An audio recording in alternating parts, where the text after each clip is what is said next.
Olá, queridos, graça e paz e que Deus te abençoe nesse dia. Tudo bem com você? Vamos lá? Vamos dar continuidade a essa série maravilhosa falando sobre como andar na vontade de Deus? Já tenho falado coisas importantes aqui, né? Como está lá em Mateus 7:21, nem todo aquele que me diz Senhor, Senhor entrará no reino dos céus, mas apenas aquele que faz a vontade de meu Pai que está no céu. Então eu e você fomos chamados para viver a vontade de Deus, fazer a vontade de Deus, debaixo de um propósito dele. Amém, queridos? É isso que a gente está falando aqui. Lá em 1 João capítulo 2, do verso 15 ao 17, diz lá, não ameis o mundo nem o que no mundo há, né? Porque o mundo e a sua cobiça passam, mas aquele que faz a vontade de Deus permanece para sempre. E está escrito aqui, né? Uma frase que eu coloquei para você. A vontade humana está sempre focada em algo passageiro, mas a vontade de Deus está sempre voltada para coisas eternas. É isso que o texto de 1 João falou. O mundo e a sua cobiça passam, é passageiro, mas a vontade de Deus é eterna. Tá? Então é isso aí, ó. A vontade de Deus sempre está voltada para coisas eternas. Eu te falei no último vídeo que Jesus é o nosso maior exemplo. Ele abriu mão da sua própria vontade. Ele estava indo para a cruz. Aqui ele estava no Getsemane e ele diz o seguinte: Pai, se queres, afasta de mim esse cálice. Que cálice é esse? A morte de cruz. O sofrimento que ele ia passar. Né? Contudo, eu abro mão da minha vontade para fazer a tua. Legal, né? Então, independente, olha aqui para mim. Independente dos sofrimentos que isso possa me causar, melhor mesmo é eu abrir mão da minha vontade para fazer a vontade de Deus. Eu e você. Isso aí. Está aqui, ó, imitarmos a conduta de Jesus. Não seja feita a minha vontade, mas a tua. Eu e você precisamos falar isso para Deus constantemente. Amém, queridos? E aí, nessa jornada de Jesus, que ele estava indo para a cruz e tal, ia morrer, determinado momento lá em Mateus 16, eu quero te mostrar isso aqui, nesse texto, ele começa a conversar com seus discípulos sobre isso.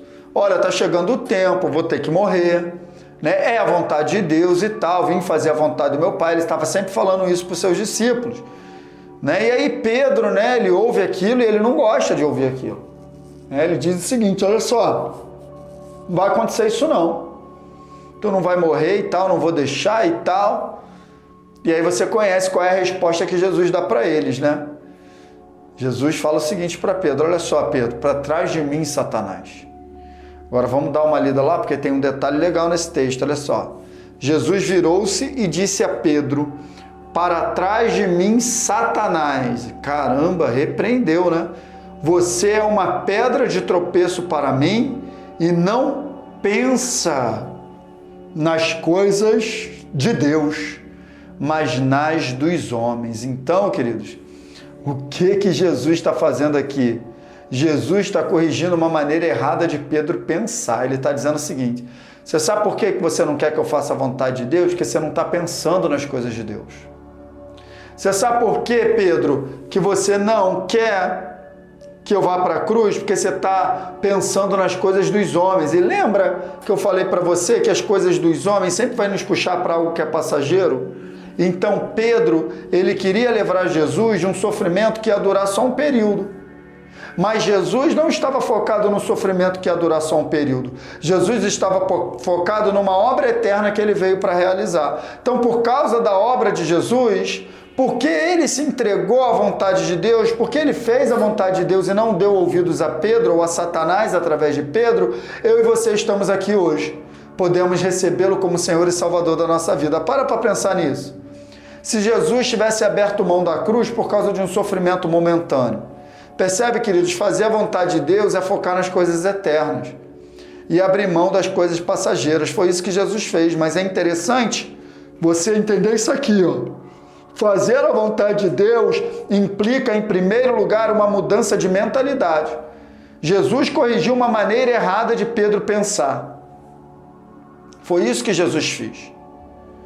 Então eu e você muitas vezes não queremos abrir mão da nossa vontade porque a gente está pensando errado. Porque a gente só pensa nas coisas dos homens, não pensamos nas coisas de Deus. Olha aqui, ó, para que eu faça de fato a vontade de Deus, preciso primeiro pensar nas coisas de Deus. Olha só que legal. Você percebe? Uma mudança na maneira de pensar. É isso que precisa acontecer comigo e contigo. Se a gente não pensa nas coisas de Deus, se a gente não se volta para as coisas de Deus, se a gente não coloca o foco nas coisas eternas, nunca vai ter como a gente fazer a vontade de Deus, porque a gente vai sempre estar vivendo pela nossa vontade do momento, focando nas coisas dos homens. Você entendeu isso? Então vamos pedir a Deus em oração para que mude a nossa maneira de pensar, para que o nosso foco mude e a gente possa focar nas coisas eternas como Jesus fez. Ele estava de olho naquilo, na herança, na salvação da humanidade que ele estava ali para operar. Amém, queridos? Então fica com essa palavra aí no teu coração. Vamos pensar nas coisas de Deus. Vamos nos voltar para as coisas eternas, tá bom? No próximo vídeo a gente dá continuidade. Que Deus te abençoe no nome de Jesus.